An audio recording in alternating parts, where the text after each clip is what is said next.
আসসালামু আলাইকুম ভিউয়ার্স, আশা করছি সবাই ভালো আছেন। আমরা আজকে যুগান্তরের একটি নিউজ রিপোর্ট নিয়ে আলোচনা করব আপনাদের সাথে। সেটা হচ্ছে পাসপোর্টের ডলার এন্ডোর্সমেন্ট ফি নির্ধারণ করে নতুন নির্দেশনা। অর্থাৎ এখন থেকে কিন্তু পাসপোর্ট এন্ডোর্সমেন্টের যে ফি, এটা কিন্তু নির্ধারণ করে নতুন একটি নির্দেশনা দেওয়া হয়েছে বাংলাদেশ ব্যাংকের পক্ষ থেকে। তো সেটা আমরা আপনাদের সাথে একটু আলোচনা করব এবং শেয়ার করার চেষ্টা করব। তো চলুন দেখি এখানে কী বলা হচ্ছে। বাণিজ্যিক ব্যাংকগুলো পাসপোর্টে ডলার বা অন্য কোনো বৈদেশিক মুদ্রা এন্ডোর্সমেন্ট ফি বা চার্জ সর্বোচ্চ 300 টাকা নিতে পারবে। এন্ডোর্সমেন্ট ফি বা চার্জ ব্যতীত কোনো সার্ভিস ফি বা চার্জ বা কমিশন বা অনুরূপ যে কোনো নামে অতিরিক্ত কোনো ফি বা চার্জ কিংবা কমিশন আদায় করা যাবে না। এ বিষয়ে শনিবার বাংলাদেশ ব্যাংক থেকে একটি সার্কুলার জারি করে বাণিজ্যিক ব্যাংকগুলোর প্রধান নির্বাহীদের কাছে পাঠানো হয়েছে। এই নির্দেশনা অবিলম্বে কার্যকর হবে বলে সার্কুলারে জানানো হয়েছে।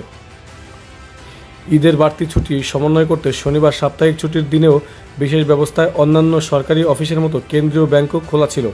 সার্কুলারে বলা হয়, ব্যাংকগুলো পাসপোর্টের ডলার এন্ডোর্সমেন্ট ফি বা চার্জ আদায়ের ক্ষেত্রে কেন্দ্রীয় ব্যাংকের সুনির্দিষ্ট নির্দেশনা রয়েছে, কিন্তু ওই নির্দেশনা ভঙ্গ করে বাণিজ্যিক ব্যাংকগুলো বিভিন্ন শাখার মাধ্যমে বৈদেশিক মুদ্রা গ্রাহকের কাছে বিক্রির ক্ষেত্রে ভিন্ন ভিন্ন হারে পাসপোর্ট এন্ডোর্সমেন্ট ফি বা চার্জ আদায় করছে। পাশাপাশি পৃথকভাবে সার্ভিস চার্জ বা কমিশন আদায় করছে। এতে ব্যাংক থেকে বৈদেশিক মুদ্রা ক্রয়ের ক্ষেত্রে গ্রাহকের খরচ বেশি পড়ছে, ফলে গ্রাহকরা ব্যাংক থেকে বৈদেশিক মুদ্রা সংগ্রহে নিরুৎসাহিত হচ্ছে। গ্রাহকদের ব্যাংক থেকে বৈদেশিক মুদ্রা ক্রয়ে উৎসাহিত করতে ডলার এন্ডোর্সমেন্ট ফি নির্দিষ্ট করে দেওয়া হয়েছে। এর বেশি কোনো ফি বা চার্জ গ্রাহকের কাছ থেকে আদায় করা যাবে না।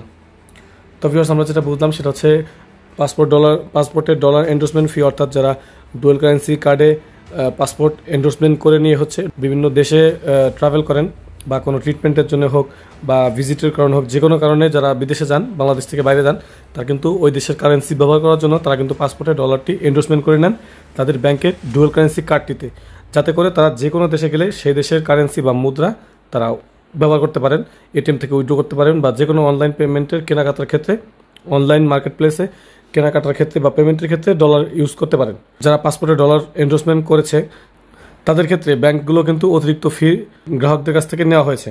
তো এই ফিগুলো যেন না নেওয়া হয়, গ্রাহক যেন হয়রানির শিকার না হয়, এই জন্য হচ্ছে এই ফিটা নির্দিষ্ট করে দেওয়া হয়েছে যে 300 টাকা ডলার এন্ডোর্সমেন্ট ফি নির্ধারিত রাখতে হবে, এবং এর বেশি কোনো কমিশন বা কোনো চার্জ বা কোনো ফি কোনো কিছুই আদায় করা যাবে না। তো এই বিষয়টি আজকে আপনাদের কাছে জানানো ছিল বা শেয়ার করা ছিল। ভিডিওটি ভালো লাগলে অবশ্যই একটি লাইক করে দিবেন, ফ্রেন্ডদের সাথে শেয়ার করবেন, আর অবশ্যই আমাদের চ্যানেলটি সাবস্ক্রাইব করে রাখবেন।